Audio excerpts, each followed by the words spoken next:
ನಮಸ್ಕಾರ, ಸ್ಪೀಡ್ ನ್ಯೂಸ್ಗೆ ಸ್ವಾಗತ. ನಾನು ಚಂದ್ರಕಲಾ ನೂತನಗೌಡ. ಗೃಹಲಕ್ಷ್ಮಿ ದುಡ್ಡು 29ಕ್ಕೆ ನಿಮ್ಮ ಅಕೌಂಟ್ಗೆ ಬರುವುದು ಗ್ಯಾರಂಟಿ. ಹೌದು, ಗೃಹಲಕ್ಷ್ಮಿ ಯೋಜನೆ ಪರಿಷ್ಕರಣೆ ಪ್ರಕ್ರಿಯೆ ಶುರುವಾಗಿದ್ದು ಮನೆ ಮನೆ ಸಮೀಕ್ಷೆ ನಡೀತಾ ಇದೆ.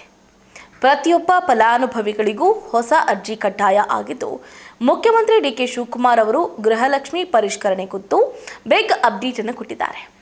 ನೋಡಿ, ಬಯೋಮೆಟ್ರಿಕ್ ಕಡ್ಡಾಯ ಇರುತ್ತೆ.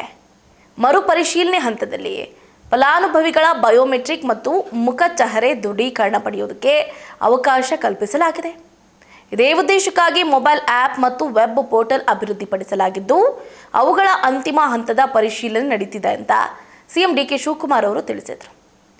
ಇನ್ನು ರಿವೆರಿಫಿಕೇಷನ್ ಪ್ರಕ್ರಿಯೆಗೆ ಚಾಲನೆ. ಗೃಹಲಕ್ಷ್ಮಿ ಯೋಜನೆಯಲ್ಲಿ ಭಾರೀ ಮರುಪರಿಶೀಲನೆಗೆ ಚಾಲನೆ ನೀಡಿದೆ. ಅರ್ಹ ಫಲಾನುಭವಿಗಳನ್ನು ಪತ್ತೆ ಹಚ್ಚೋದಕ್ಕೆ ಮತ್ತು ಅಕ್ರಮಗಳನ್ನು ತಡೆಯೋದಕ್ಕೆ ಸರ್ಕಾರ ಈಗ ಮರುಪರಿಶೀಲನೆ ಅಥವಾ ರಿವೆರಿಫಿಕೇಷನ್ ಪ್ರಕ್ರಿಯೆಗೆ ಚಾಲನೆಯನ್ನು ಕೊಟ್ಟಿದೆ. ಮನೆ ಮನೆಗೆ ಅಧಿಕಾರಿಗಳು ಬಂದು ನಿಮ್ಮ ಬಯೋಮೆಟ್ರಿಕ್ ಅಥವಾ ಫೇಸ್ ಅಥೆಂಟಿಕೇಷನ್ ಪರಿಶೀಲನೆ ನಡೆಸಿದ್ದಾರೆ. ಗೃಹಲಕ್ಷ್ಮಿ ಯೋಜನೆಯಲ್ಲಿ ಇದು ಒಂದು ರೀತಿಯಾದಂಥ ಬಹಳ ದೊಡ್ಡ ಮಟ್ಟದ ಚೇಂಜಸ್. ಸತ್ತ ಮಹಿಳೆಯರಿಗೆ ಹಾಗೂ ಅರ್ಹರಲ್ಲದವರ ಅಕೌಂಟ್ಗೂ ಗೃಹಲಕ್ಷ್ಮಿ ಹಣ ಸೇರ್ತಾ ಇದ್ದು ನೂರಾರು ಕೋಟಿ ವ್ಯತ್ಯಾಸ ಆಗ್ತಾ ಇದೆ.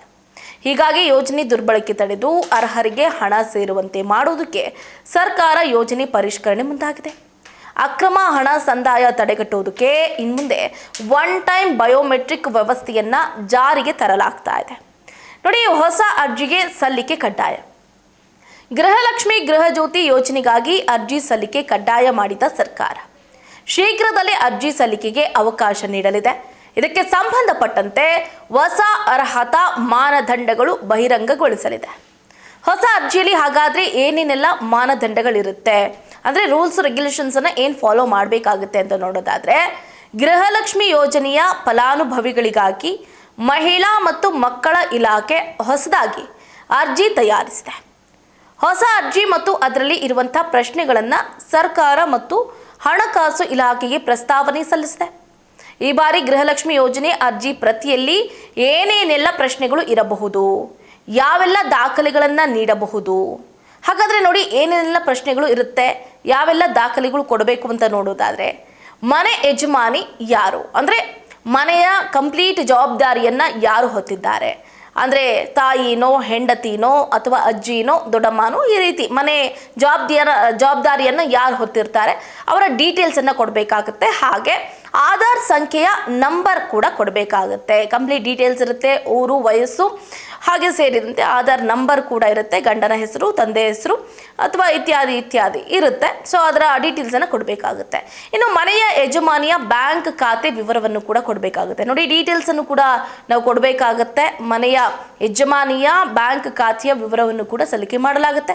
ಈ ಹಿಂದೆ ಮನೆಯಲ್ಲಿ ಎಷ್ಟು ಸದಸ್ಯರಿಗೆ ಗೃಹಲಕ್ಷ್ಮಿ ಹಣ ಖಾತೆಗೆ ಬರ್ತಾ ಇತ್ತು, ಅಂದರೆ ಈಗ 102 ಮೆಂಬರ್ಸ್ ಬರ್ತಾ ಇತ್ತಾ ಅಥವಾ ಅದಕ್ಕಿಂತ ಜಾಸ್ತಿ ಮಹಿಳೆಯರಿಗೆ ಗೃಹಲಕ್ಷ್ಮಿ ಯೋಜನೆ ಹಣ ಬರ್ತಾ ಇತ್ತಾ ಅನ್ನೋದ್ರ ಬಗ್ಗೆಯೂ ಕೂಡ ನೀವು ಅಪ್ಡೇಟನ್ನು ಸಲ್ಲಿಕೆ ಮಾಡಬೇಕಾಗುತ್ತೆ. ಅಷ್ಟೇ ಅಲ್ಲದೆ ಕ್ಯಾಸ್ಟ್, ಯಾವ ಜಾತಿ ಅಂತ ನಿಮ್ಮ ಜಾತಿಯನ್ನು ಕೂಡ ಇಲ್ಲಿ ಮೆನ್ಷನ್ ಮಾಡಬೇಕಾಗುತ್ತೆ.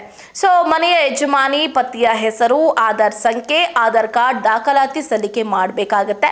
ಅಷ್ಟೇ ಅಲ್ಲದೆ ನೀವು IT ರಿಟರ್ನ್ಸ್, ಅಂದರೆ ನೀವೇನಾದರೂ ತೆರಿಗೆ ಕಟ್ತಾ ಇದ್ದೀರಾ, IT ಪಾವತಿ ಮಾಡ್ತಾ ಇದ್ದೀರಾ, ಹಾಗೆ GST ಪಾವತಿ ಮಾಡ್ತಾ ಇದ್ದೀರಾ ಇಲ್ವಾ ಅನ್ನೋದ್ರ ಬಗ್ಗೆಯೂ ಕೂಡ ಅಪ್ಡೇಟನ್ನು ನೀಡಲಾಗುತ್ತೆ. ಸೊ ಅಲ್ಲಿ ಟಿಕ್ ಮಾರ್ಕ್ಗಳಿರುತ್ತೆ. ಸೊ ನೀವೇನಾದರೂ ಕಟ್ತಾ ಇದ್ರೆ, ಅಂದರೆ ನೀವು IT ರಿಟರ್ನ್ಸ್ ಅಂದರೆ IT ಏನಾದರೂ ಪೇ ಮಾಡ್ತಾ ಇದ್ರೆ, GST ಪೇ ಮಾಡ್ತಾ ಇದ್ರೆ ಅಂದರೆ ಎಸ್ ಅಂತ ಕೊಡಬೇಕಾಗುತ್ತೆ. ಇಲ್ಲ ಅಂತಂದರೆ ಇಂಟು ಮಾರ್ಕನ್ನು ಹಾಕಬೇಕಾಗುತ್ತೆ.